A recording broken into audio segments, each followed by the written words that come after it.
Assalomu alaykum, hurmatli tomoshabinlar. Bugun men juda muhim mavzuni tushuntirib beraman.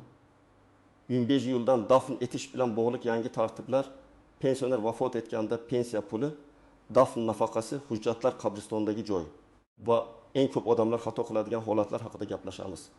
Bu ma'lumot har bir oilaga tegishli. Chunki har birimizning uyimizda ota-onamiz, buvimiz, bobomiz, qarindoshimiz yoki qo'shnimiz pensioner bo'lishi mumkin. Birgina noto'g'ri qadam sababli oila ortiqcha pul to'lab qo'yishi, qonuniy nafaqadan quruq qolishi yoki keyin bank, mahalla, tibbiyot muassasasi va pensiya bo'limi o'rtasida ovora bo'lib yurishi mumkin. Videoni oxirigacha ko'ring. Men sizga oddiy tilda bosqichma-bosqich tushuntiraman. Ilgari qanday edi? Endi nima o'zgaryapti? Kimlar xavotir olishi kerak? Kimlar xavotir olmasligi kerak? Qaysi hujjatlar kerak bo'ladi? Qayerga murojaat qilinadi va eng muhimi, qaysi ishlar endi qat'iyan mumkin emas. Hozir kanalga obuna bo'ling, videoga like bosing, chunki bunday ma'lumotni qancha ko'p odam bilsa, shuncha ko'p oila muammodan saqlanadi. Men birinchi navbatda eng katta chalkashlikni ochiq aytaman. Barcha pensionerlarga taqiqlanadi degan gap pensioner odamga hayotligida biror narsa taqiqlanadi degani emas. Gap asosan pensioner vafot etgandan keyin uning nomidagi pensiyasi kartasi, hisob raqami, dafn jarayoni va qabriston hujjatlari bilan bog'liq harakatlar haqida ketmoqda. Ya'ni pensioner vafot etgandan keyin uning kartasidan pul yechish, pensiyasi kelishda davom etsa uni ishlatish, qabristonda norasmiy pul berib joy olish, o'lim haqida hujjatsiz dafn qilish yoki dafn nafaqasini noto'g'ri rasmiylashtirish kabi holatlar endi yanada qattiq nazorat qilinadi. Ilgari ko'p oilalarda shunday bo'lardi. Pensioner odam vafot etadi, lekin uning plastik kartasi uyda turadi. Qarindoshlar, bu baribir o'zimizning pulimiz, marhumning puli, daf xarajatiga ishlatamiz deb bankomatdan pul yechib oladi. Ba'zan pensiya keyingi oy ham tushib qoladi. Chunki o'lim haqidagi ma'lumot tizimga kech kiradi. Oila bu pulni ham ishlatib yuboradi. Keyin esa pensiya jamg'armasi yoki tegishli tashkilot aniqlaganda marhum vafotdan keyin ortiqcha pensiya to'langan, qaytaring deb talab qo'yadi. Oila esa biz bilmaganmiz, dafnga ishlatdik deydi. Ammo bilmaslik har doim ham javobgarlikdan ozod qilmaydi. Endi asosiy o'zgarish shundaki, 15 iyuldan boshlab dafn bilan bog'liq ma'lumotlar va to'lovlar bo'yicha nazorat kuchayadi. O'lim fakti rasmiy tibbiy hujjat bilan tasdiqlanishi, fuqarolik holati dalolatnomalari orqali qayd etilishi, qabristonga dafn qilish uchun belgilangan tartibga rioya qilinishi. Dafn nafaqasi esa faqat qonuniy hujjatlar asosida rasmiylashtirilishi kerak. Bundan buyon avval dafn qilib olaylik, hujjatni keyin qilamiz. Kartadan pulni olib turaylik, keyin o'zimiz hal qilamiz. Qabriston nazoratchisiga naqd berib joyini band qilamiz degan yondashuv juda xavfli bo'lib qoladi. Men buni qo'rqitish uchun aytmayapman. Aksincha odamlar ortiqcha xarajatga tushmasin. Qonuniy dafn nafaqasini vaqtida olsin. Marhumning pensiyasi bo'yicha qarzdorlik chiqmasin. Qabriston joyi bo'yicha kelajakda nizo bo'lmasin deb tushuntiryapman. Asosiy qismning nimalarni bilish kerak? Kim xavotir olishi kerak? Kim xavotir olmasligi kerak? Birinchi muhim qo'ydi. Pensioner vafot etgandan keyin uning pensiya kartasidan foydalanmang. Juda ko'p odam aynan shu joyda xato qiladi. Masalan, Ettidagi yoshli otaxon 10 yil kuni vafot etdi. Uning kartasida 20 million 200 ming so'm pensiya qoldig'i bor edi. Oila 11 yil kuni dafn xarajatlari uchun 20 million 500 ming so'm yechdi. Agar bu pul otaxon hayotligida olingan, uning shaxsiy mablag'i sifatida hisobda turgan bo'lsa, masala meros tartibi orqali ko'rilishi mumkin. Lekin amalda muammo shundaki, bank kartasidan foydalanayotgan odam karta egasi emas. PIN kodni bilishi uning qonuniy vakil ekanini anglatmaydi. Ayniqsa o'limdan keyin karta orqali operatsiya qilingan bo'lsa, keyin kim yechdi, nima asosda yechdi, bu pul kimga tegishli edi degan savollar paydo bo'ladi. Ikkinchi holat, pensioner 25 iyun kuni vafot qildi, lekin pensiya 1 iyul kuni yana tushdi. Qarindoshlar pensiya keldi, demak o'lish mumkin deb o'ylab 2 million so'mni yechib ishlatdi. Mana shu joyda xavf juda katta. Chunki pensioner vafotidan keyingi davr uchun noto'g'ri to'langan pensiya odatda ortiqcha to'lov deb qaraladi va qaytarilishi talab qilinishi mumkin. Tizim o'zi yubordi-ku degan gap yetarli asos bo'lmaydi. Chunki o'lim haqidagi ma'lumot tegishli organlarga vaqtida yetkazilishi kerak. 3-holat, oila marhumni dafn qiladi. keyin dafn nafaqasini olish uchun murojaat qiladi. Ammo o'lim haqidagi tibbiy ma'lumotnoma FD yo'q haydi. Marhumning pensiya hujjatlari murojaat qiluvchining shaxsini tasdiqlovchi hujjatlari to'liq emas. Natijada nafaqa kechikadi. Ba'zi oilalar shu sababli davlat bermayapti deb o'ylaydi. Aslida esa muammo hujjatlarning noto'g'ri yoki kech topshirilganda bo'ladi.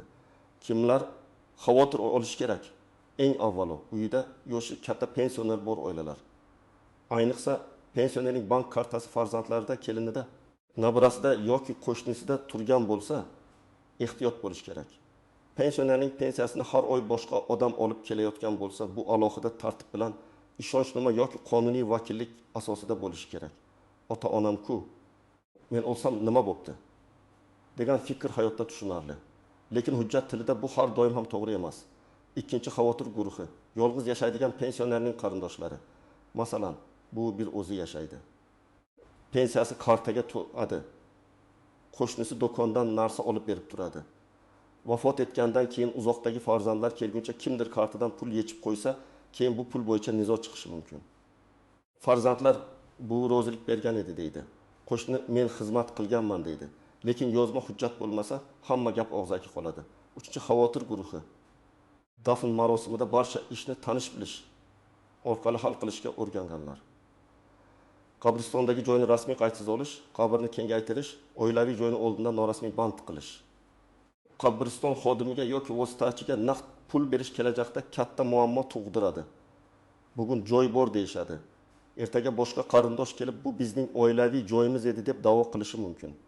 Yoki hokimlik, mahalla, sanitariya yoki qabriston ma'muriyati tekshiruv o'tkazsa, hujjatsiz dafn qilingan joy bo'yicha savollar paydo bo'ladi.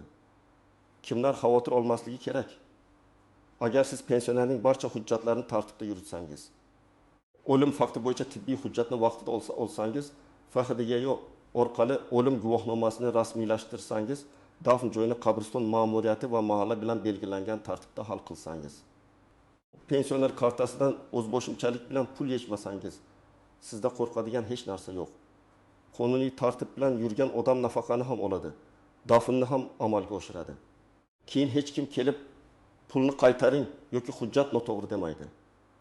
Keling, real hayotga yaqin bir nechta misolni ko'rib chiqamiz. Birinchi misol, 2 yoshli onaxonning pensiyasi 2 million 300 ming so'm. Onaxon 1-iyul kuni vafot etdi. Oila 15-iyul kuni tibbiy o'lim ma'lumotnomasini oldi. 12-iyul kuni FHDga o'limni qayd ettirdi. 12-iyul kuni dafn nafaqasi uchun murojaat qildi. Pensioner kartasiga 2 avgustda tasodifan yana pensiya tutsa, oila bu pulga tegmaydi va tegishli bo'limga xabar beradi. Natija ortiqcha to'lov bo'lsa, tizimda to'g'lanadi, oila qarzdor bo'lib qolmaydi. Ikkinchi misol. 2000 yoshli otaxon 20-iyulda vafot etdi. Farzandi otasining kartasidan 3 million so'm yechdi. Chunki dafn uchun osh, transport, kafan, qabr qazish xarajatlari chiqdi. Keyin boshqa farzandlar kelib, nega pulni sen olding deb nizo qiladi. Agar bu pul meros tarkibiga kiradigan mablag' bo'lsa, u barcha merosxo'rlar manfaatiga tegishli bo'lishi mumkin. Dafn xarajati uchun ishlatilganini isbotlash kerak bo'ladi. Cheklar, guvohlar xarajat ro'yxati. Kimga qancha berilgani. Shuning uchun men doim aytaman, bunday og'ir paytdan hech bo'lmaganda oddiy daftar tuting, xarajatlarni yozing. Imkon bo'lsa chek oling, pulni bir kishi emas. Kamida 2-3 yaqin qarindosh kelishib ishlasin. Uchinchi misol, pensioner 5 iyulda vafot etgan, lekin qarindoshlar 20 iyulgacha o'limni rasmiy qayd ettirmagan. Bu orada pensiya tushgan va yechilgan. Keyin o'lim sanasi orqaga qayd etilganda tizim vafotdan keyingi to'lovlarni ko'radi. Shunda nega vaqtida xabar bermadingiz degan savol chiqadi. Mana shu sababli kechiktirish eng katta xatolardan biridir. Endi men ko'pchilik bilmaydigan nozik jihatlarni tushuntiraman. Birinchi nozik masala, pensiya hisobiga kelgan pulning hammasi avtomatik ravishda olish mumkin degani emas. Pul qaysi davr uchun to'langan? Pensioner o'sha davrda hayot bo'lganmi? To'lov sanasi va vafot sanasi qanday? Bular alohida aniqlanadi. Masalan, oy boshida pensiya oldindan to'langan bo'lishi mumkin yoki o'tgan oy uchun hisoblangan to'lov bo'lishi mumkin. Shu sababli aniq javobni faqat tegishli pensiya bo'limi yoki bankdagi ma'lumot bilan solishtirib bilish mumkin. Odamlar esa ko'pincha faqat kartadagi qoldiqqa qaraydi. Bu noto'g'ri. Ikkinchi nozik masala. Dafn nafaqasi kimga beriladi? Odatda daf marosimini amalda tashkil qilgan shaxs murojaat qiladi. Bu farzand, turmush o'rtog'i, aka-uka, opa-singil, nabira yoki boshqa yaqin kishi bo'lishi mumkin. Lekin u shaxs dafni tashkil qilganini, marhum bilan aloqasini va hujjatlarini ko'rsatish kerak. Ba'zan oilada 5 farzand bor, bittasi dafni qiladi, boshqalar esa keyin nafaqani u o'libdi deb janjal qiladi. Bunday bo'lmasligi uchun oldindan kelishib oling. Kim murojaat qiladi? Olingan dafn puli qaysi xarajatlarga yo'naltiriladi? Hamma bundan xabardor bo'lsin. 3-nozik masala qabristonda naqd pul masalasi. Qonuniy to'lov bo'lsa, u rasmiy kvitansiya yoki belgilangan tartib bilan amalga oshirilishi kerak. Agar kimdir sizga joy yaxshi bo'lsa buncha, yo'lga yaqin bo'lsa buncha, hujjatsiz hal qilib beraman desa, men bunday taklifdan ehtiyot bo'lishni maslahat beraman. Chunki dafn kuni odamning boshi qotgan bo'ladi. U savdolashishga ham, tekshirishga ham kuch topolmaydi. Ayrim insofsizlar aynan shu paytda foyda ko'rishga urinadi. Keyin esa na kvitansiya bor, na hujjat bor, na kimga pul berganingizni isbotlay olasiz. 4-nozik masala, uyda vafot etgan shaxsni dafn qilish. Agar pensioner uyda vafot etsa, birinchi qadam tibbiyot xodimini chaqirish va o'lim faktini rasmiylashtirish bo'lishi kerak. Ayrimlar marhum yoshi katta edi, kasal edi, hamma biladi deb o'ylab hujjatsiz harakat qiladi. Ammo rasmiy o'lim ma'lumotnomasi bo'lmasa, keyingi bosqichlar to'xtaydi. O'lim guvohnomasi, dafn qilishga ruxsat, nafaqa, pensiyani to'xtatish, meros ishini ochish. Hammasi shu birinchi hujjatga bog'liq. 5-nozik masala. Kasalxonada vafot etish. Agar pensioner shifoxonada vafot etsa, o'lim haqidagi tibbiy hujjatni shifoxona beradi. Bu yerda ham ism, familiya, tug'ilgan sana, pasport ma'lumotlari, vafot sanasi va vaqti to'g'ri yozilganini tekshiring. Bir harf xatosi ham keyin ifade yo'da yoki bankda muammo chiqarishi mumkin. Masalan, pasportda Abdullayev yozilgan, ma'lumotnomada Abdullayev bo'lib ketgan bo'lsa, tizimda mos kelmasligi mumkin. Shuning uchun og'ir bo'lsa ham hujjatni olgan zahoti tekshiring. 6-nozik masala meros va dam xarajati aralashib ketishi. Marhumning kartasidagi pul, omonati, uy-joyi, avtomobili meros masalasiga kiradi. Dam xarajati esa alohida hayotiy zarurat. Agar oila madaniyatli kelishsa, muammo bo'lmaydi. Lekin kelishmasa, dafn uchun sarflangan har bir pulni isbotlashga to'g'ri keladi. Shuning uchun men oilalarga maslahat beraman. Dafn xarajatini alohida ro'yxat qiling.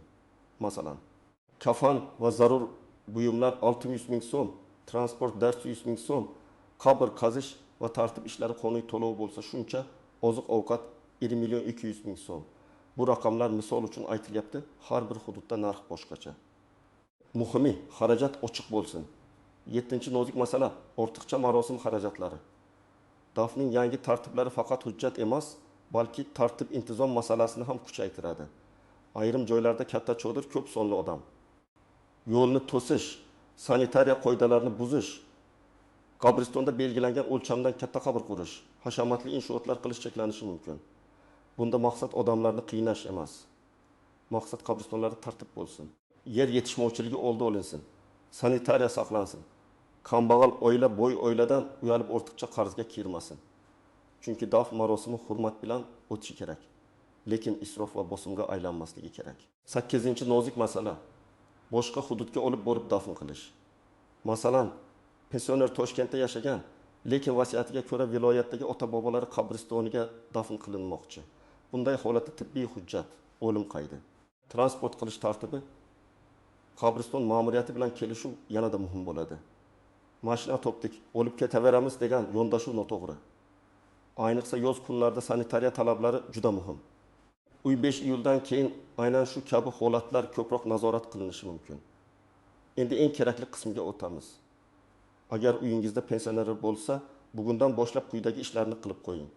Birinchidan, pensionerning pasporti yoki ID kartasi, pensiya daftarchasi yoki pensiyaga oid ma'lumotlari, bank kartasi, tibbiy hujjatlari qayerda turishini biling. Bu hujjatlar bir odamning qo'lida yashirin turmasin. Oilada kamida 2 ishonchli kishi bilsin. Chunki favqulodda holatda hujjat qidirib vaqt yo'qotiladi. Ikkinchidan, pensionerning bank kartasidan kim foydalanayotganini tartibga soling. Agar pensioner o'zi yura olmasa, pulni boshqa odam olib berayotgan bo'lsa, buni imkon qadar qonuniy asosga qo'ying. Ishonchnoma, bankdagi ruxsat tartibi yoki qonuniy vakillik masalasini aniqlang. PIN kodini bilish qonuniy huquq bermaydi. Bu gapni eslab qoling. Ayniqsa vafotdan keyin karta orqali operatsiya qilishdan mutlaqo saqlaning. Uchinchidan, pensioner vafot etgan taqdirda birinchi qadam tibbiy hujjat. Agar uyda vafot etsa, mahalla shifokori, tez yordam yoki tegishli tibbiyot muassasasiga murojaat qiling. Agar kasalxonada vafot etsa, shifoxonadan tibbiy o'lim ma'lumotnomasini oling. Hujjatdagi ma'lumotlarni tekshiring. Familiya, ism, otasining ismi, tug'ilgan sana, pasport raqami, vafot sanasi. To'rtinchidan, FDI orqali o'limni rasmiy qayd ettiring. Hozir ko'p jarayonlar elektron tizim orqali tezlashgan bo'lishi mumkin. Lekin baribir sizda o'lim guvohnomasi yoki tegishli elektron qayd bo'lishi kerak. Bu hujjatsiz dafn nafaqasi, pensiyani to'xtatish, meros, bankdagi hisoblar bo'yicha ishlar yurmaydi. 5-dan, mahalla va qabriston ma'muriyati bilan faqat rasmiy tartibda ish qiling. Dafn joyi qayerdan ajratildi, kim ruxsat berdi, qanday qayd qilindi, rasmiy to'lov bo'lsa, kvitansiya bormi? Bularni so'rang. Dafn kuni savol berishga uyalish kerak emas. Bu marhumga hurmatsizlik emas. Aksincha, keyin uning qabri bo'yicha muammo chiqmasligi uchun mas'uliyatdir. 6-dan, dafn nafaqasi uchun hujjatlarni tayyorlang. Odatda sizga marhumning o'lim guvohnomasi yoki qaydi, murojaat qiluvchining shaxsini tasdiqlovchi hujjat, marhum pensioner bo'lganini tasdiqlovchi ma'lumotlar, bank hisob raqami yoki to'lov olish uchun kerakli rekvizitlar so'ralishi mumkin. Aniq ro'yxat hududingizdagi pensiya bo'limi mahalla yoki davlat xizmatlari markazida tekshiriladi. Men maslahat beraman. Dafn tugagach, bu ishni bir oyga cho'zmang. Imkon qadar birinchi kunlarda murojaat qiling. 7-dan, marhumning kartasiga keyin pul tushsa, darhol tegishli bank yoki pensiya bo'limiga xabar bering. Tegmay turibdi-ku deb o'ylab kutmang. Xabar berganingiz yaxshi, chunki keyin siz mas'uliyatli harakat qilganingiz ko'rinadi. Agar pul ortiqcha tushgan bo'lsa, qaytarish tartibi tushuntiriladi. Agar qonuniy qoldiq bo'lsa, meros tartibida hal qilinadi. 8-dan, xarajatlarni yozib boring. Oddiy daftar ham yetadi. Kim pul berdi, kim qancha oldi, nimaga sarflandi, qaysi xarajatga chek bor, qaysi xarajat guvohlar bilan tasdiqlanadi. Bu ayniqsa farzandlar turli shaharda yashasa, aka-uka va opa-singillar o'rtasida kelajakda gap so'z bo'lmasligi uchun kerak. 9-dan, vasiyat va xohish masalasini oldindan madaniyat bilan gaplashib qo'ying. Ko'p oilalar bu mavzudan qo'rqadi. Lekin yoshi katta odam qayerga dafn qilinishini xohlashi, qaysi hujjatlari qayerda turishi, bankdagi omonati bormi, qarzi bormi, kimga ishonadi, bularni oldindan bilish oilani og'ir kunda sarson qilmaydi. Bu yomonlik chaqirish emas, bu tartib. 10-dan, hech kimga tez hal qilib beraman deb hujjatsiz pul bermang. Davlat xizmatlari, pensiya, bank, qabriston, mahalla bilan bog'liq har qanday jarayonda rasmiy yo'lni tanlang. Agar kimdir sizdan asossiz pul talab qilsa, kvitansiya bermasa, qo'rqitmang, shoshilmang. 1 yildan keyin shunaqa bo'ldi deb, aldasa 1 yildan keyin shunaqa bo'ldi, aniqlang. Xulosa shuki, 15 yildan dafn etishi bilan bog'liq tartiblar oddiy odamlarga qarshi emas. Bu tartiblar hujjatsiz dafn, pensioner vafotidan keyin kartadan noqonuniy foydalanish, ortiqcha pensiya to'lovini ishlatib yuborish, qabristonda norasmiy savdo, dafn nafaqasi bo'yicha chalkashliklar va meros nizolarining oldini olishga qaratilgan. Eng muhim 3 qoidani yodda saqlang. O'limni rasmiy hujjat bilan tasdiqlang. Marhumning kartasidan o'zboshimchalik bilan foydalanmang. Qabriston va dafn nafaqasi masalasini faqat rasmiy tartibda hal qiling. Men sizdan so'rayman, bu mavzu bo'yicha sizning hududingizda qanday holatlar bo'lgan? Pensioner vafotidan keyin pensiya kartasi, dafn nafaqasi yoki qabriston joyi bo'yicha muammo chiqqanmi? Izohlarni yozing, boshqalar ham sizning tajribangizdan xulosa oladi. Videoga like bosing. Kanalga obuna bo'ling va yaqinlaringizga yuboring. Chunki bu ma'lumot bugun kerak bo'lmasa ham ertaga bir oilani katta moldan saqlab qolishi mumkin.